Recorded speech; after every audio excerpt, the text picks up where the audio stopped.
His daughter, 16-year-old Kaylia Titford, was found in conditions described as unfit for any animal. 77 British search and rescue specialists, as well as their equipment and search dogs, have now arrived in Turkey to help locate survivors from the devastating earthquakes. More than 7,000 people are now known to have died there and in neighbouring Syria.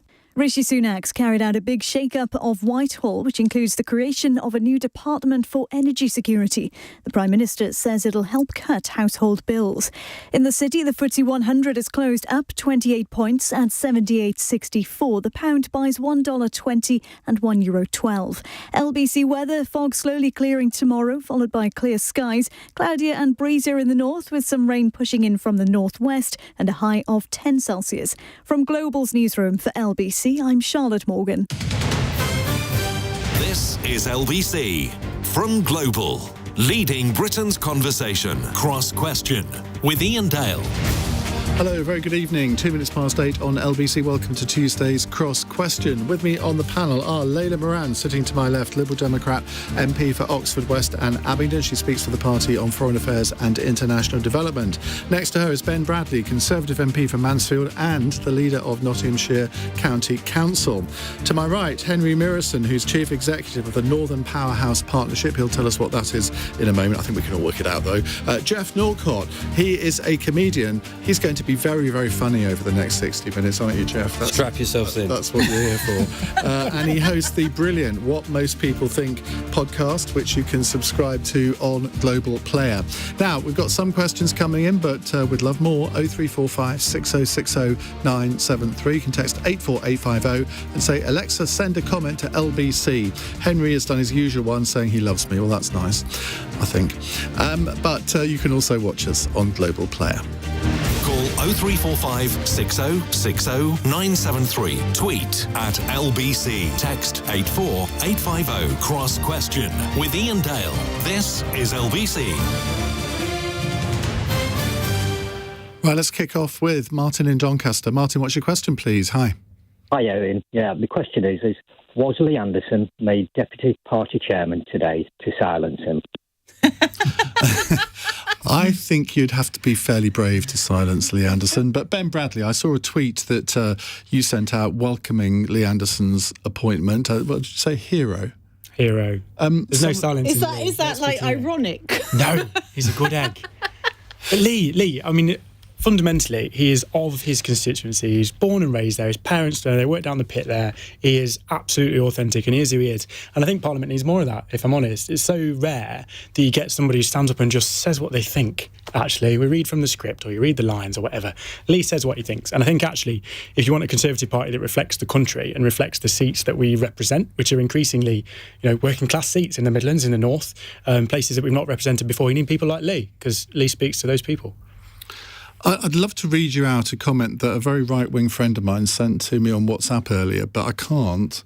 But he was, how can I put this? He was questioning his ability to maintain collective responsibility and maintain any length of service in that office. And another friend of mine who used to work in Downing Street gives him 2 Sunday newspapers before he's off. Yeah, well, look, he's that kind of character, isn't he? He says what he thinks. But I think it'll be a good learning curve for him, because he will have to rein it in probably a little bit. But equally, he's not in government. He's in the Conservative Party, and that's slightly different. It's slightly more independent. I think he'll do a good job in that sense, the party political sense, right, around the country, talking to activists, getting people out and about. We've got an election coming up. And Lee, again, speaks to a lot of our members and our core support in some of those seats. I think he'll do a good job. He will just have to, but he does have a bit of baggage. He's been caught up in a few fracas with that protester, Steve Bray. 1 or 2 other newspaper headlines have been written about him over the years. I mean, he's an accident waiting to happen, isn't it? If we all lived and died by what newspaper headlines were written about us, none of us would be in a job, would we? I don't think it worries him. Anyway, Layla, on newspaper headlines, you're still in your job? I am. Lee Anderson helps me. Let's be honest. No, I mean, the fact is, to the blue wall voter that the Lib Dems are targeting, Lee Anderson isn't the anathema of what I think, if the Tory party was serious about holding the blue wall, they would want to put across. I was quite surprised, genuinely surprised, that Rishi Sunak has that level of judgment. And I also thought that today was an opportunity for him to get rid of Dominic Raab in the MP's WhatsApp chat. That was my main thing that I put in. I was like, okay, right. In the middle of the inquiry, why would you do that? Why? Because he's a liability. I mean, regardless. He's a political liability, He's you're a right. political liability. I mean, are you seriously suggesting that when you've commissioned an inquiry by a top QC, you should just say, actually, I'm not going to wait for him to report. So, I'm just going to but what's even better? What, he's going to wait for 2 weeks and then show that he was wrong? Like, there comes a point where you just have to understand that, and I say this, with a level of, this is not necessarily bad. Dominic Raab's seat is hot on the heels of a Lib Dem win. We are looking very much at seats like that in the next general election. What it says to me is that Rishi Sunak is going very much for that red wall strategy, and fair enough. But I also, yes, it did, but under Boris Johnson. He's one person. And is Rishi Sunak, but he is also the Prime Minister, and that kind of matters. Not Rishi. I mean, Lee is one person. You say he's going for that tactic. No. I'm also making the point about Raab. I also think that they've got a problem. They need to decide at some point, are they going after red wall or are they going after blue wall? And now... Honestly, Layla, that is such a cheat from a Liberal Democrat, because you know very well that in different parts of the country, you have very different strategies. And we win every time.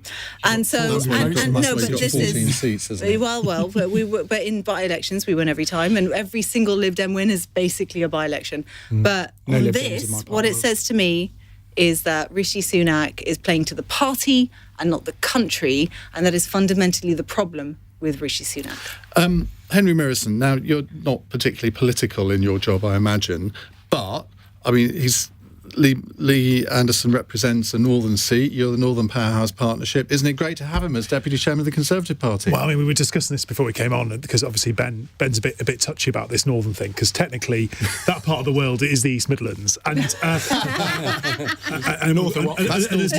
much as we want to embrace Ben and all those north of Watford, there is a distinction, and I think it's interesting because they do have a lot of talent, right? And there's a lot of backbenchers who came in 2019, I would argue, who are going places. I don't think he necessarily is going to have a great career in government. And obviously, those vice chairs of the Tory party, a lot of them go on to become ministers, potentially to high office. And there's a deliberate strategy here that there are probably rising stars of that 2019 intake, whether they be from Ben's part of the world or from the north of England, who probably would have really been good at that job. But they've decided to go for someone who very much is more of a barnstormer, which I think is Ben's analysis. And it's the challenge for Rishi Sunak, isn't it? Is he doesn't excite his own party very much. And so it shows the weakness of the number 10 operation, that they don't think they can excite their own side that well. And they need to get people in who can do that, even if they're not necessarily in agreement with them. And I think it speaks more to some of the challenges that number 10 have in controlling their own party than anything else. And that does affect the country, because whatever the majority, if you don't think you can carry that party in Parliament, we know the Prime Minister's already had to, in the last few weeks and last couple of months of his first 100 days, has had to give in on a number of occasions to backbench rebellions. This does feel like it's part of a political management strategy for the parliamentary party, not about getting that best team for the general election. And he does need great communicators out there, as people like the MP for Barry Simon, lots of great people who are young, aspiring, for future high flyers in the Tory party. He didn't pick one of them, picked somebody who probably hasn't got those prospects. And that is, I think, about number 10's weakness rather than anything else. Jeff Norcott, you first voted Tory in 2010. You've admitted that you've become a bit disillusioned during the Boris Johnson years. I get the feeling from your podcast that your disillusionment was declining over the past few months, but what does this appointment say to you? Well, I don't know if the Daily Star, maybe they're going to find something that wilts quicker than a lettuce. Could be a new challenge to see what sticks around longer. You got to say anyone with a nickname going into a senior position, that's got red flags all over. What's his nickname? 30p Lee, isn't it? He was right, though. 30p. What I would say is the degree to which he exercises and aggravates people is more a thing for the Twitter sphere and the social media sphere. I think there's a lot of people outside that aren't really aware who he is. I mean, we're not talking about like a top level appointment here. This is a sort of junior Well, it's the number 2 job in the Tory party. It's not in government, though. Job. Well, you've got the chairman of the Tory party and now the deputy chairman. Well, in terms of actual power, I wouldn't have thought it would be more powerful than Chancellor, Home Secretary or any of the great offices of state. It's a symbolic appointment more than anything else. So I think that maybe the calculation was that on balance it gives them a sort of talismanic-like figure to go out to the country with. And actually, while the kind of comedy nerds... political nerds like us know exactly who he is, I think outside of that world, I'm not sure he's as well known to the British public. Often the chairman or deputy chairman of the Conservative Party is known as the Minister for the Today programme. I suspect he's going to be known as the Minister for GB News, isn't he? He may, well, I mean, look, he might have loads of nicknames. He might be like a boxer. The Minister for the GB News, 30p Lee. But, I mean, I think that he is... Look, as you say, I first voted Conservative in 2010, so obviously the brand of conservatism that got me into it was a bit on the Cameroonian side. We were a bit socially liberal, that kind of thing. So you're a Lib Dem now, right? 30p, well, if you'd start respecting democracy, we could talk. That's the thing, is all the main parties have got recent water under the bridge, haven't they? So, as you say, there's a lot of disillusionment with the Tories, a lot, but that still feels like a long way from sort of sealing the deal with another party. Let's move on, because I think we've spent quite enough of the programme talking about one politician. We have an Alexa question from John on Merseyside. He says, Joe Biden will deliver his State of the Union address tonight. If Rishi Sunak was delivering a British version, what would you expect him to say? Layla. Sorry. I'm not Liz Truss. is the tagline. Look, we know that Jeremy Hunt's got his 3 E's, which was critically missing one big one. We've got 5 priorities. I'm not sure I can name them all. And I think what the reshuffle today, more generally, we were talking a lot about Lee Anderson, and that's fun. But actually, what the reshuffle showed us was that he is desperate for an agenda, and what worries me is that the reshuffling of people around a cabinet table or the renaming of a department is not an agenda for a relatively new, doing better than Liz Truss Prime Minister. And so what I want to see from him, and it's in everyone's interest right now, no one is round this table because we don't care about Britain. We absolutely, desperately, passionately care about this country, and that's why we care about politics. And we kind of want, whilst I desperately want the government to fall, at the same time you also want them to do well. You want them to deliver for people. We want good governance for this country. I'm not seeing that from the Conservative Party right now. I'm not seeing the vision. I'm not seeing the changes in policy. It's all very well having a new name for a department for science and innovation. I'm a physics graduate. That's dear to my heart. So you must welcome that. I absolutely welcome that. And but where is the change? Department of Energy and Net Zero. Absolutely, and that's a Lib Dem policy. So thank you very much. So you'd like it, really? Where is the change of policy? And actually, there were apparatchiks in Whitehall who have said you can change the letterhead, but unless you've got policies that go with it, are you actually going to change the country? What I want to see are real people out there saying to themselves, yes, this makes a huge difference. I don't think out there that there are people now who think that the Tory party can deliver that, and that is fundamentally why I want a change in government. See, this is why it's always good to have Matt Ford on the programme, because he could actually deliver Rishi Sunak's State of the Union. but given that we haven't got Matt Ford, it's now up to you to do your Rishi Sunak impression. I don't do impressions. I do descriptions, and he does sometimes look like a character off Junior Apprentice. That is one of the problems with Rishi. Is you would say that as a Prime Minister, it's not a problem to be young and it's not a problem to be small, but being young and small, I think it's a push for the British public. Isn't he about the same age as you? So he's the same age as me, probably similar height, 5'8" and a half.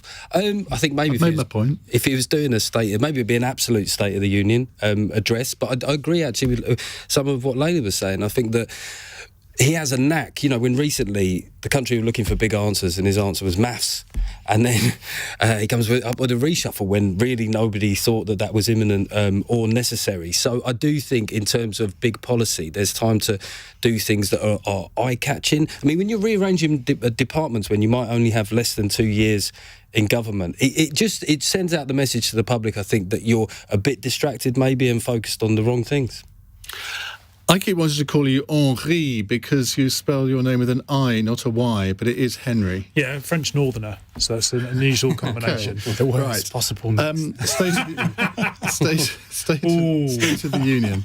I mean, I think you'd say that it's kind of like and I think it's been alluded to, hasn't it, that the government, however competent it might be comparatively to what it comes after, has it got a clear intellectual argument about what sort of country it wants to create? And I think Rishi's clearly sort of comfortable talking about kind of sort of California-style kind of tech, and that's what today is about, is creating a government that's focused on the sort of things he's interested in. But that doesn't necessarily connect with the economic problems we've got. So that is part of our economic destiny, absolutely. And the Chancellor sort of made a good fist, I think, of making that argument at his Bloomberg speech.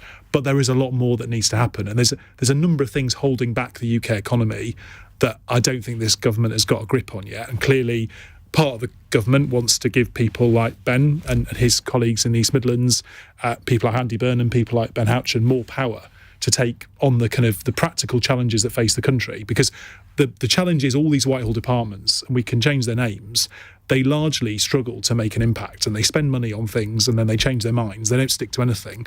The benefit of stronger local leadership is you can get a country that actually does get things to work a bit better. And we are very unusual as a Western democracy that we are so centralised. So but can I put to you that councils are the way to do that? It's not necessarily just mayors. Well, I councils have been totally hollowed out. Councils can do that. Councils have the option in the framework to do that. And I think they're not given the money. They're not given the money to do it. I mean, I hope you'd agree with that. Look, I think we forget sometimes he's been in the job for all of 3 months. I think any normal Prime Minister in any normal situation, and granted this isn't a normal situation, would be given some time to set their stall out and to get things in place. If what he needs to do in the first instance to deliver what he wants to deliver is change some of the structure, fine. Ultimately, there's 18 months or so to go. You look at the polls in June of 2019, before that election, we were on 19-20%, same as now. We won an 80-seat majority, right? Time, to a certain extent, is there for him to lay out his agenda. I think the key thing is, Liz had all the vision in the world, couldn't implement it. He is competent and capable and stable, and that's a start, right? And I am more than happy to accept not chaos for a little bit, actually. How low can you go? But the key thing, as we come to that general election, is delivery. Right, he's got to lay out what he wants to achieve and why, which I think he started to do, and I can name the 5. 3 of them are economic, and that's right. I think that's important. But, tackling health waiting lists, decreasing the legal migration and small boats, those things are the 2 biggest things that come across my desk. I think he's picked the right things. What people don't have is the trust that he's going to do it. They don't believe it can be delivered or that we will deliver it. And if we get to the end of the year and we haven't delivered those things, then we're going to be in trouble. So I think the key thing for him this year and his State of the Union is to start to now set out how he's going to deliver on those promises, because if we can't be trusted to deliver what we say we will, then we're not going to be in government. But he has got time to do that. But Ben, I mean, you mentioned that polling in 2019. It seems like you do genuinely believe they could turn it round. But in 2019, there was the Brexit Party. There was an unresolved issue of Brexit. There's no Brexit Party now dragging votes away from the Conservatives. I mean, is that a genuine belief that they can turn it round? Because to me, it seems absolutely nailed on that Labour will win. Well, I think the key thing is it's in our hands, right? And for represent a seat that we won for the first time ever in 2017, it's a 16,000 Conservative majority now, and that was because in that context, in that almost binary Brexit conversation, they trusted us and not other people. There's also much more to it than that. It's a 20-year long-term shift, actually, but we haven't got that now. We've not got Boris going to ride in on a stallion to come and save us either. I hope, because God, that would be even more chaos. Interesting word. Less of that. But actually, the key thing is, it is within his gift to do it. If he wants to, actually get his head down and deliver on small boats, for example, it's within his gift to do it. And it's, live or die by our own hand in that. Okay. And I'm comfortable with that. Neil on the Isle of Wight has sent in a text. He says, Ian, Lee Anderson is Sunak's John Prescott, a hate sponge who can detract from the Prime Minister, distract, I think you mean, from the Prime Minister when required. I think there's probably a lot in that. I think that's such a London thing. If you go to Ashfield, come to Mansfield, the most popular thing I've put on social media in the last months is the fact that Lee's got that job today. There are people out there who just look at him and think he absolutely says what everybody thinks and nobody dares to say. Though. That's the problem, right? Like, you're polarising the country. I don't think Me Too has ever been used in connection with Lee Anderson. Hell of an allegation. You said it, not me. me. You said it, not me. There's one voice in the Conservative Party, though, right? Pardon? And if there is one voice that is authentically for red wall seats in the entire Conservative Party, then good, frankly. You do wonder how he was ever in the Labour Party, though, don't you, when you listen? He worked for Gloria Del Piero. I know. How did that work? There are no socialists in Mansfield. They're the most socially conservative people you'll ever find, and always have been. They voted Labour because of the unionisation of the industries, because of the history, because of the manufacturing in the pits, not because they're socialists. Doesn't exist. I can name one left of centre person from Mansfield, but I'll do it off air. It's 8:20. This is LBC. At Lloyd.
Bradley is here, Conservative MP, Layla Moran's Liberal Democrat MP, Jeff Norcolt, the comedian, and Henri Murison, Chief Executive of the Northern Powerhouse Partnership.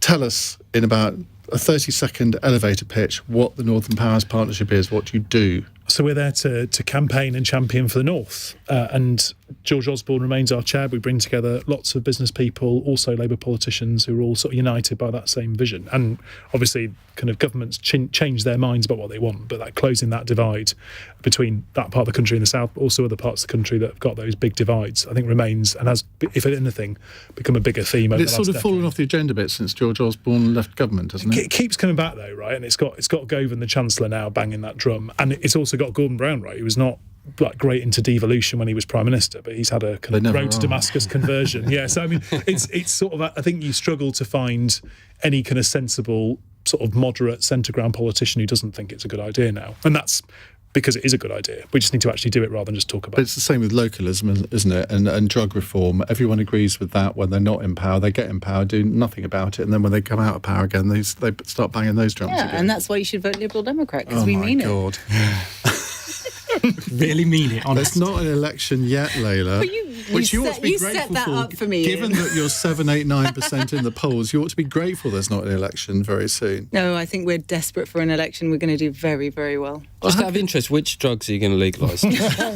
Purely out of interest. Well, I think you're on some if you think you're going to win an election. No, we're not saying that. But I think there's lots of seats where we are very competitive, particularly against the Conservative Party, particularly, we know our markets, the sort of donut around London. It's the southeast. Well, we should say we have Ed Davey on the programme on Thursday night for an hour taking calls. What are you going to call it? What's the point? Question mark. No. I think I'm going to ask Ed. Asked. Well, yeah, the thing is... It works in the present and the past tense. We did ring Rachel on Monday because it alliterates. I know. You have call Kia. Yeah.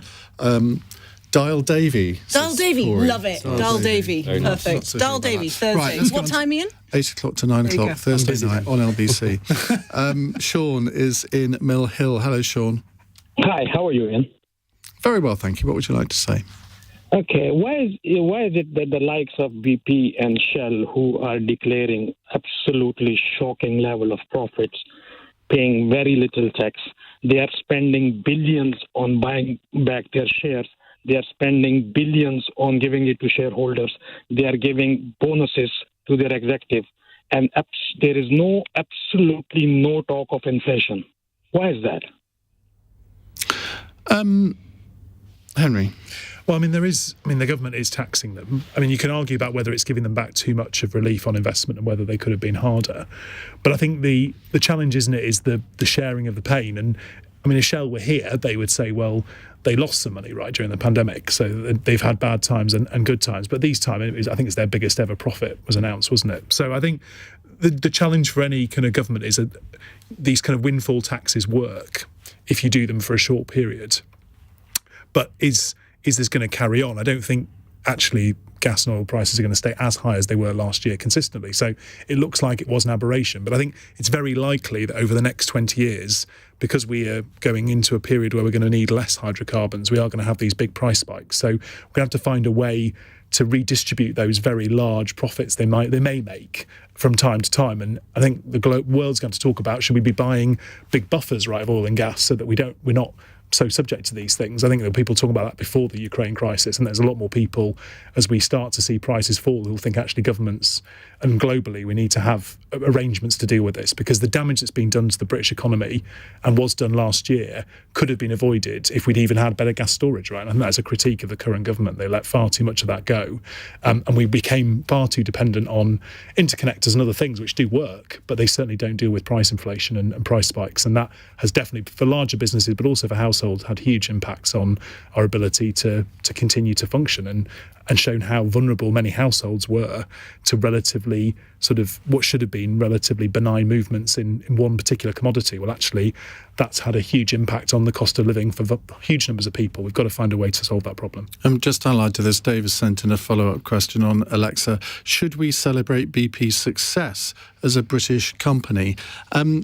Jeff Norcott, profit has become a bit of a dirty word, hasn't it? A bit like tax cuts. Yeah, the way that it gets discussed is interesting, because we're often talking about global profits. So obviously the headline figure, these are huge figures whichever way you look at it, but often the figure quoted is about global profits. It is strange in a way, because if you think, obviously a Conservative Party can be slightly reluctant to do this kind of thing in terms of business, but there was a point last year where it felt like if ever there was a time for a Conservative government to have a proper windfall tax, that actually, there were people who worked within the petrochemical industry who seemed open to it themselves. That was the time to do it. And as often the case with the Tories recently is they seem to be, even when they did do it, they seem to be cajoled reluctantly into it. And sometimes there's an argument for if you're going to end up doing something, do it early. And it does seem as though this argument about windfall taxes, this might be, as Henri says, the last time it comes around to this extent. And maybe their belief is that they can just ride this out because they won't be as high going forward.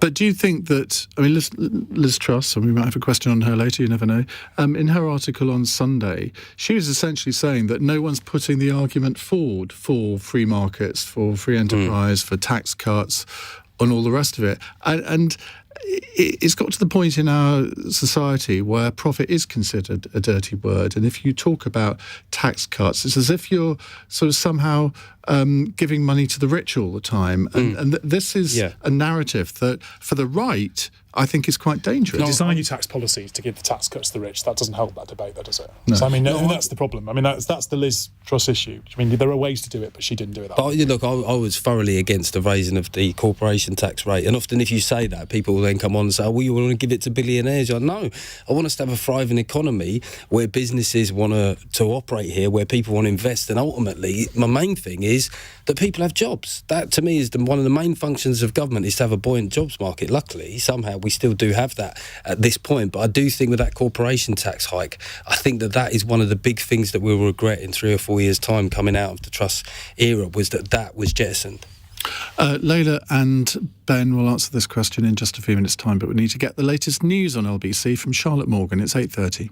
The Attorney General's already receiving complaints about the sentence handed to serial rapist and former police officer David Carrick. He's been jailed for at least 30 years for offences against 12 women over the course of 2 decades.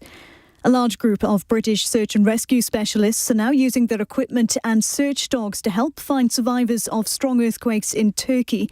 More than 7,000 people are now known to have died there and in neighbouring Syria. Rishi Sunak says his newly appointed Energy Security and Net Zero Secretary Grant Shapps will be tasked with securing the medium and long-term needs for the UK. The Prime Minister has created a new dedicated government department and says it'll help cut household bills. LBC weather: fog slowly clearing tomorrow, followed by clear skies, cloudier and breezier in the north, with some rain pushing in from the northwest, and a high of 10 Celsius. This is LBC. If you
.34 on LBC. You're listening to or watching Cross Question. Remember, you can watch us on Global Player. You will see the delightful faces of Layla, Moran, Ben Bradley, Henri, Murison, Yeah, Jeff Norcott. Jeff, before we go on, you were on a television programme yesterday. You lamentably failed to promote your tour, which is about to commence. Yeah. So you've got one chance to do it now, and I'll give you another chance to make up for that one before the end of the programme. That's can't very say kind. fairer than that. You can't. It's the Basic Bloke Tour. So I'm going out in September, right through to spring of next year. I'm going loads of new... Why are you promoting it now? It's February. Well, I thought you were going to start now. Because, I need time to sell the tickets, I won't lie. I'm doing a date in Dublin and Dundee. These are places. I shouldn't be going to these places. Dublin? Yeah, Dublin's I know. great. Is that going to work? Well, I mean, what I said, I did tweet I'm going to new places, and people quickly pointed out that a lot of places weren't effectively new. They were just new to me. So that's my first cultural mistake, is to think that I've invented cities. But no, I'm looking forward to getting out there. I mean, the show is called Basic Bloke. It's because I found out I'm 5'9", nearly. I'm just over 13 stone. 5'8" before, wasn't it? Half, he said, 8.5. I've grown in stature throughout the course of the show. I got size 9 feet, just over 13 stone, and every single thing about me, most things about me, are just so in the middle. They're just so decidedly average. I even found out that my choice for the Tesco meal deal, my combination is the most common combination, which is ham sandwich, cheese and onion crisps and a Diet Coke. So I thought, well, let's take this radical mediocrity and let's put a microscope on it. Are women welcome at this show? Of course women are welcome. It's an opportunity. I was going to say it's an opportunity for women to learn, but that could get misconstrued. I mean, obviously I'll be talking about the stuff that I normally do about politics and socio-political issues, but I guess my contention is that blokes often get written off. Your average bloke gets written off as being primitive, basic, a bit lazy, but I think we're more complex than that, and the male brand has had a bit of a battering, let's be honest. And people can buy tickets where? Well, they can go on Live Nation, they can follow me on Twitter, Ticketmaster. They're on sale now. Right. Thank you. Not at all. Layla Moran, let's go back to the question on BP and Shell. Sean says they're getting away with paying so little tax when they're recording such enormous profits. What would you do about that? So the first thing is the loopholes, I think, they're really stuck in the throat, right? Because on the one hand, you've got families who are making real choices. I had a constituent contact me, and I cried. And it's not often I cry at an email, but I cried at this one. He goes to the local supermarket. I know, honestly. But listen, he went to the local supermarket. He picked up a 4-pack of baking potatoes. And by the time he got to the end, he decided that he couldn't afford it anymore. And he put them back, and he wrote to me about it, and you could see when he was emailing me that he was really upset. And so he blamed the fact that the energy prices and the effect it was having on his bottom line and his ability to feed himself was why he made that decision. He's just trying to do his best. And so you've got that in contrast with, and it's not the profit. I disagree with you completely. It's not the right who cares about profit. Actually, Liberals care about profit too. We want a free market economy also, but we don't want one that fails people. And so when you've got that complete dichotomy between that man and then these companies making these super profits, what the Liberal Democrats said 15 months ago, before Labour and before anyone else, was that we need a tax on the super profits. Let them keep some of the profits, by all means, the ones that are like normal, as you would any other year. The ones that are made out of Putin's illegal war on Ukraine, those are just wrong. That's just morally wrong. That should be taxed, absolutely. And, people like the CEO of BP and others were saying, my company's like a cash machine. They were almost like saying that they wanted that to happen. I mean, Ben, that sounds very logical. Well, we did do that. I think no, you didn't. You had tax loopholes that taxes. said that they end up... Shell paid how much? £0 to the Exchequer. Like, that's just wrong, surely. I don't know where that figure's come from. It won't be the case for this year, I tell you. When you look at the global figures, there's no point in a UK context looking at global profit figures, because we can't control how Americans tax the profits. We can't access that money. It's nothing to do with the UK economy or UK taxpayer. You've got to look at UK figures, and the UK figure for Shell, I think, is something like 2 billion, not 32 billion. If they don't invest that back into the system, if they're not investing that back in UK clean energy and infrastructure, then they pay, I think, something in the region of 70 to 80% tax on everything that's left when you add in all the windfall tax, corporation tax, everything we've added on top. So the idea that we're not taxing them and we haven't added to that over the course of this particularly difficult period when bills are high, they're paying very, very significant levels of tax in this country. But I would like to think, as you said, Iain, that profit isn't and shouldn't be a dirty word. It needs to be fair. The system and the market need to be right. But equally, I would be worried if any Conservative government wasn't very, very reluctant to raise taxes at any time. I think it needs to be a thought-through conversation and not something we should just jump to. Right, let's go to Sean. Thank you very much for that. Let's go to another caller, Ravi, who's in Isleworth. Hello, Ravi. Yes, good evening, guests. My question to you is, you have 24 hours to set up a new government department and implement one change. What department would it be, and what change would you implement by statute law for 24 hours? Now, that's the sort of question you think, I wish I'd had 5 minutes notice of that and I could think up a really good answer. But you've got about 5 seconds. Who would like to start first? Well, I tell you, it might sound frivolous, but I'm very passionate about the department for getting all politicians off social media. I really believe this. I really think it's distorted the way that people communicate in the Commons and what they believe to be priorities. I think that, getting back down to grassroots, sort of boots on the ground ways of canvassing and finding out what opinion is, I'd love to see how our national discussion changes if we were to do that. So the Department for Abolishing Social Media for Politicians. Get them off it. Sometimes when they stand up in the Commons and they start speaking, you go, they're going for a clip here. You can tell there's a way that they talk. They go, and they look around to see where the camera is. Do you know what? I'm going to tell you that's true. Yeah, that is absolutely true, and that has changed in even the 5 years or so that I've been elected. That has got worse and worse. Would you actually, in your heart of hearts, love not to be on social media? In your political, I forget personal stuff, but in your political. No, I love it, Iain. Do you? I love the interaction. But you get, I love the interaction. Get a bit of hassle I get a lot of abuse. Media. No, but I also get. I'm a junkie for other people's opinions. There's a revelation to us all. I'm a junkie for other people's opinions. I think, I wouldn't be a politician if I didn't care deeply about what makes other people tick.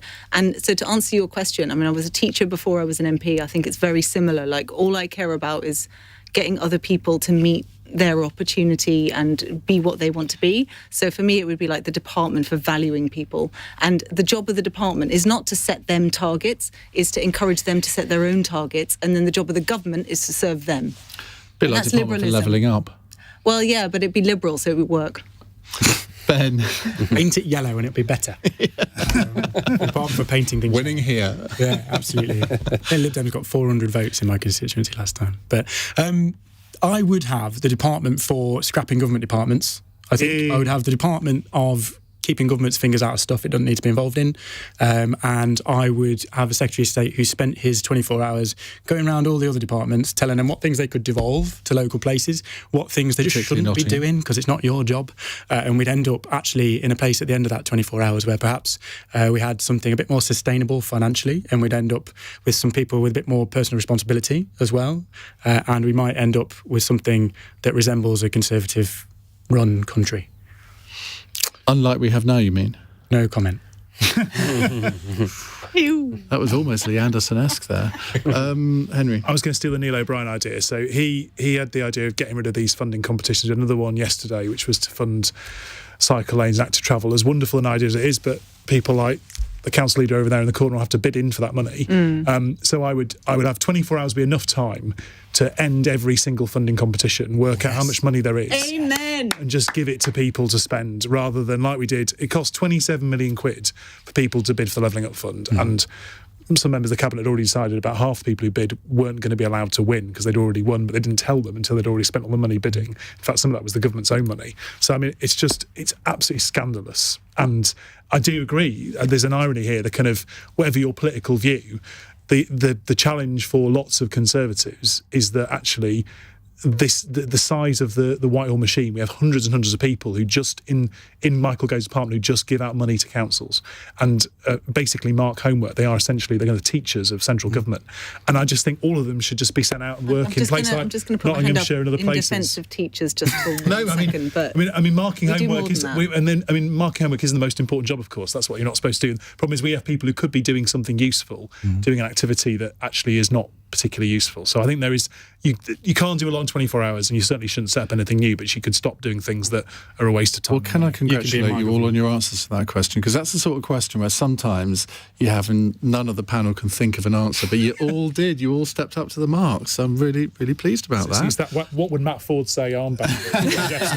just to give him that inspiration. Siobhan in Southampton says, it's not too soon for Jeff Norcott to be advertising his tour. I bought tickets for November at the Berry Theatre in Southampton the other day, and there were only about 30 left. Hi, Jeff. Sold out now, and get in there, Siobhan.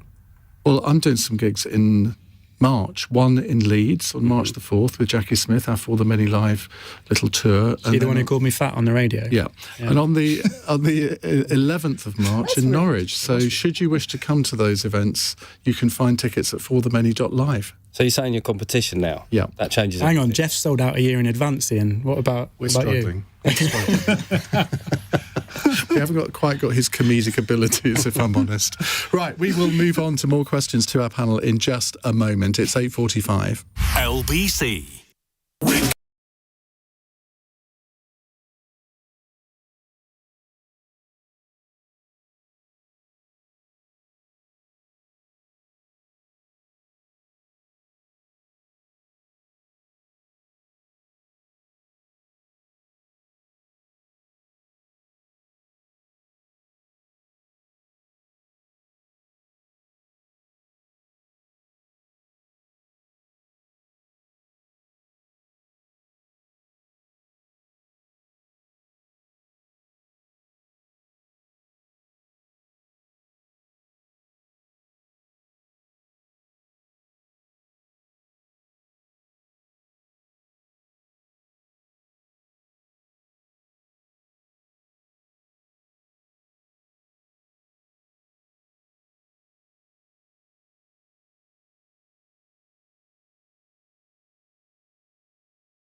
made an LBC viral clip.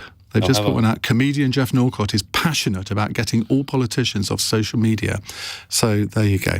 Right, next question comes from Chris in Brecon, who says, I voted Tory since 2010 and also until 1997. Do the panel agree that the shy Tory centrist voter like me, who's not aligned to any party, have made their minds up, and the big shock is that the Lib Dems will get, say, 67 seats just by being the Tory protest vote? No, Layla, I'm not coming to you first. Jeff Norcott. I think in normal times that might be the case. I mean, I mentioned earlier about all the parties having sort of like a previous as such, right? And that, what's unusual is normally that only applies to the government, essentially. But if you look at Labour's shifting position on Brexit, their lack of a position on COVID, or indeed pretty much anything, Liberal Democrats, the way that they approached, I think I can quote bollocks to Brexit, because that was actually their political slogan.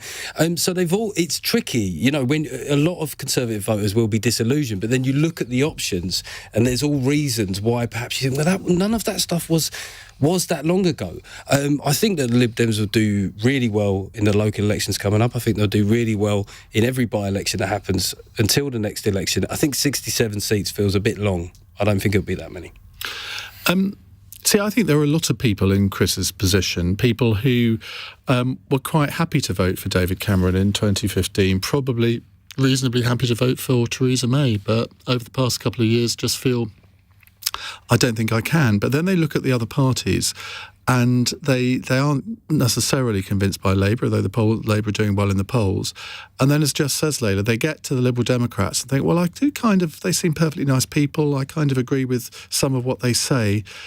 But then there's the Brexit issue, there's the whole trans issue, and one or two other things. They think, no, I can't. It's difficult for you to seal the deal with these people, isn't it? I think that the trans thing is one thing, because that's, let's face it, like, most people don't wake up in the morning and think, what do I think about No, but that? I can remember interviewing you and Ed people... during your leadership campaign when you were running against each other, and you both tied yourselves up in knots on it. And that, I mean, in a sense, you were ahead of your time, because all the other parties... Though. You really did. And all the other parties have done that now as well.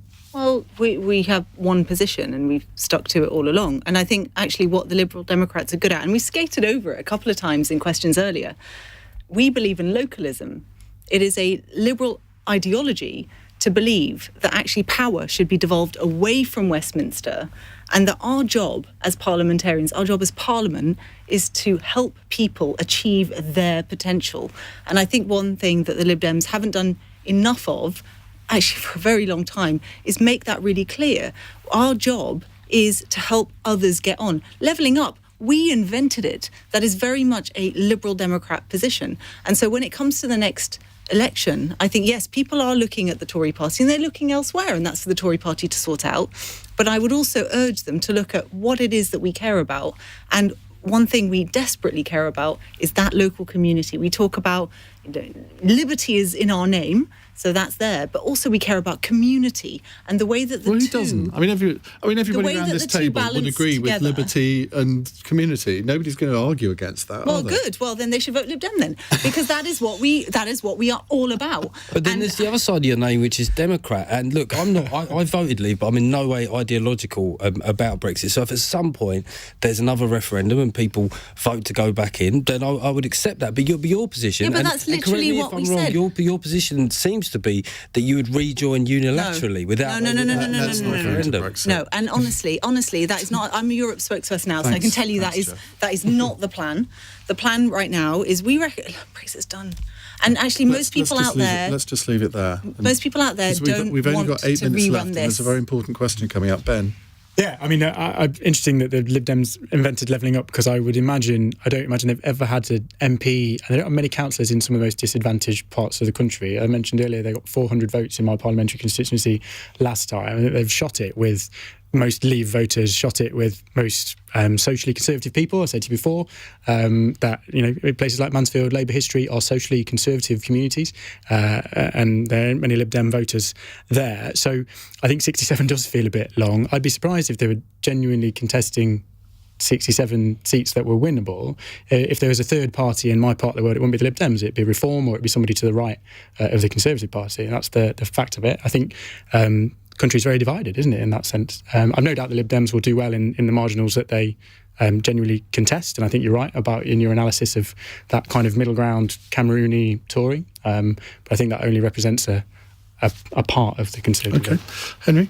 I think it's interesting that you look in lots of seats where Labour were probably third last time, and actually like Finchley here in London, where particularly Corbyn was a fact, not just Brexit, and actually the Lib Dems are not going to be the challengers there. So I think it's too simplistic to say that sort of floating Tory voters will go Lib Dem. I think there isn't a Labour person on the panel. It's worth making the point that actually, if you look at where the polling says things are going, the biggest threat for those kind of middle ground voters in most seats is they go straight to Labour, and that's where I would simply urge people to look at who's actually second right now. Because first past the post, and this is what the system we live under, first past the post suggests that whoever is currently second is the most likely to get over the top. I bet you come up with some brilliant bar charts to show Coming your way. Right. Chris is in Stubbington. Chris, hello. Hello, good evening. Is Alex Salmond right to claim Nicola Sturgeon risks damaging the independence movement over her gender reforms? So let me just repeat that because the line was a bit crackly. Is Alex Salmond right to claim Nicola Sturgeon is jeopardising Scottish independence over her trans rights support? Well, Layla, let's start with you on this one because I've seen the clips from Alex. I mean, he was actually quite angry. I think he was speaking at a dinner in Scotland and says that she's just risking everything with what he described as a minority issue. Look, one thing I learned quite early on in my time in Parliament is that you think as an English MP you understand Scotland, and then you meet a Scottish MP and you realise you haven't got a clue. I'm not about to suggest one thing or another about Scotland. What I do know is that the Liberal Democrats in Scotland have been full square behind the Gender Recognition Act reforms. The reason why, and we've engaged with them in great detail. And actually the debate itself, and I followed it with a lot of interest because, as you know, Iain, I take a huge interest in this. And I think they were really balanced. I think they were really compassionate. And I think the debate around this has matured even since we last actually spoke about it. And I think that's a good thing, that we are having a mature, more compassionate debate about, the census has come out. It's 2% of the population who have for a long time felt, this is really, really, really difficult stuff. And even in the 1 minute that I may have in this programme, you can't begin to really understand the effect that anything any of us on this panel might say on that one trans person who might be listening. So all I'm going to say is that I back Alex Cole-Hamilton, who is the Liberal Democrat leader in Scotland. I think that debate was useful. The world has not caved in. I think it's for Scotland to decide. I think it's for Wales to decide. And I'm really sad that we in Westminster have rowed back on our engagement in this issue. OK. Henri? I think that there's lots of other things that she's got problems with. I mean, I think Alex Salmond's grasp of Scottish politics is pretty tangential sometimes these days in terms of, because if it is a second order issue, as he argues it is, and I'm not sure that's necessarily a fair characterisation, well then it's not as a significant factor, so it really shouldn't matter either way in terms of that. And I suppose the political question you've got to answer is what is Nicola Sturgeon's electoral coalition in Scotland, and is it only focused on the referendum and getting a second referendum? I think cost of living has really put that under some pressure. I think lots of questions around her government's wider ability to run the country are a much bigger issue for her. And particularly if you look at the next general election, if it becomes the case that there is a viable union party that can unite the union vote, or that can claim that the Scottish government is doing such a poor job that it shouldn't be left unchallenged, then they're going to potentially do very well. And that's exactly what those, I think, behind Anasawa are trying to do. Right, I've got to ask for brief answers from Ben and Jeff. Ben? I think she's making a mess of it. It's very easy to trip over that debate, isn't it? And she seems to have done that. I don't see for the life of me how you could possibly have devolved equalities decisions in this space. How could it possibly be that Scotland would recognise you as a man, but England would recognise you as a woman? It couldn't possibly be that way. So I think it's absolutely understandable that the government have rowed in to save it. I don't see why she's gone down this route. I don't agree with the gender recognition bill as they brought it forward in Scotland. I think you have to start in a measured debate from the basis of safeguarding women and safeguarding children when it comes to gender recognition. All of that was discussed at some length. We've seen in recent weeks with the examples of trans women in female prisons that it is not straightforward, and they haven't been safeguarding women as a first premise. I think that's where they need to get back to. Jeff Norcott, who of course is going on tour, and you can buy his tickets right now.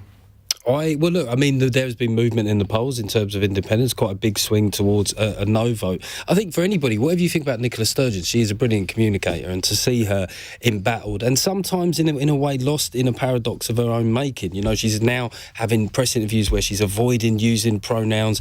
It's unusual to see her this way, and I think that there's a whole raft of issues where actually the SNP, like the Tories, have been in power for a while, and I think that they'll obviously win lots of seats at the next election, but I think that the period of total where it's been easy for them, it feels like that might be starting to change. This is actually a caller, but I'm going to read out the question because we really have run out of time. I want one-word answers from you all.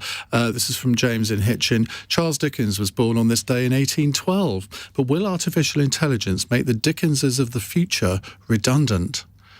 Layla? Absolutely not. There is nothing like the human condition to bring creativity. I think people are pretty unique. I'm not sure we can recreate that. Henri? I mean, you can't make that from nothing, can you? You can copy Dickens, you can't be Dickens. That's the point. Well, if there was an AI version of me, I could do 2 gigs a night. So let's do it. And one day you will. Thank you very much to all of you. In the next hour, we're going to turn our attention to the subject of the railways, because the Transport Secretary, Mark Harper, has made a speech tonight, which when I read it earlier on, or read the reports of it, it's quite something, actually. He says our railways are not fit for purpose. And you think, well, he's been in power for the last 12 and a half years. And he thinks the private sector has got the answer to all of the railways' problems. I'll read you some sections of his speech in just a moment, but I want to know what your recipe to revitalise the railways is, because apparently only 28% of people who were buying season tickets before the pandemic are buying them now. Well, that's left a massive financial hole. What's the solution? To cut back on the tracks? What is it? 0345 6060 973. On your radio, on Global Player, and Play LBC. leading Britain's conversation. This is LBC. From Global's newsroom at 9 o'clock, more than 70 British search and rescue specialists are now in Turkey helping to find survivors from the devastating earthquakes. The total number of